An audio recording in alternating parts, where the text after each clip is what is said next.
শুভ সকাল। প্রতিদিনের pre market আপডেটে আপনাদের স্বাগতম। সূচক 7.30 পয়েন্ট বা 0.14% সামান্য বৃদ্ধি পেয়ে 5,204 পয়েন্টে দাঁড়িয়েছে। বাজারের লেনদেনের পরিমাণ ছিল 353 কোটি টাকা, যা আগের দিনের তুলনায় 10.95% বৃদ্ধি।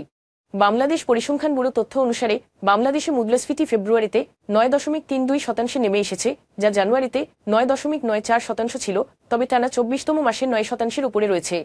খাদ্য মূল্যস্ফীতি হ্রাসের কারণে এই পতন ঘটেছে, যা 10.72% থেকে 9.24% নেমে এসেছে। অন্যদিকে খাদ্য বহির্ভূত মূল্যস্ফীতি সামান্য বৃদ্ধি পেয়ে 9.38% দাঁড়িয়েছে। সভা চলাকালীন সময়ে একজন চেয়ারম্যান এবং 3 কমিশনারকে 4 ঘণ্টা আটকে রাখার অভিযোগে 16 জন বিএসইসি কর্মকর্তার বিরুদ্ধে মামলা করা হয়েছে। চেয়ারম্যানের পুলিশ কর্মকর্তার দায়ের করা মামলায় অভিযোগ করা হয়েছে যে কর্মকর্তারা প্রধান ফটক তালাবদ্ধ করে এবং নিরাপত্তা ব্যবস্থা অকার্যকর করে বিশৃঙ্খলা সৃষ্টি করেছিলেন। বেক্সিমকোর 5 বছর মেয়াদী বেক্সিমকো গ্রিন সূচক 2026 সালের ডিসেম্বরে পরিপক্ব হবে। তখন প্রতিষ্ঠানটিকে বিনিয়োগকারীদের প্রায় 2,800 কোটি টাকা পরিশোধ করতে হবে। তবে এখন নির্ধারিত সময় পরিশোধ নিয়ে অনিশ্চয়তা তৈরি হয়েছে, কারণ গ্রুপের প্রধান রাজস্ব উৎস টেক্সটাইল ইউনিট বন্ধ রয়েছে। পাশাপাশি এটির অন্যান্য আয়ের উৎসও প্রায় সীমিত। বর্তমানে সোলার পার্কই তাদের প্রধান রাজস্ব উৎস। কেবলমাত্র সোলার পার্কের আয় দিয়ে সূচকের সম্পূর্ণ পরিশোধ সম্ভব নয়।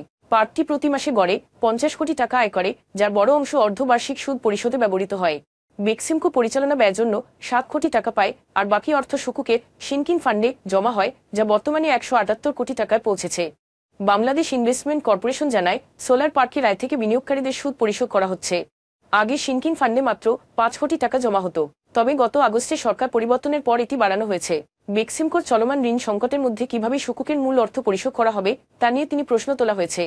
সেই সাথে পরিশোধে ব্যর্থতা বিনিয়োগকারীদের আস্থার ওপর নেতিবাচক প্রভাব ফেলতে পারে, যা দেশের প্রথম সবুজ সূচকের জন্যও অশনি সংকেত।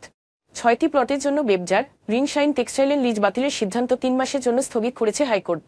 বেবজার বকেয়া $1.28 কোটি উল্লেখ করা হয়েছে। অন্যদিকে গ্রিন শাইন দাবি করেছে যে আইপিও তহবিল আটকে রাখার কারণে তারা বকেয়া পরিশোধ করতে পারছে না।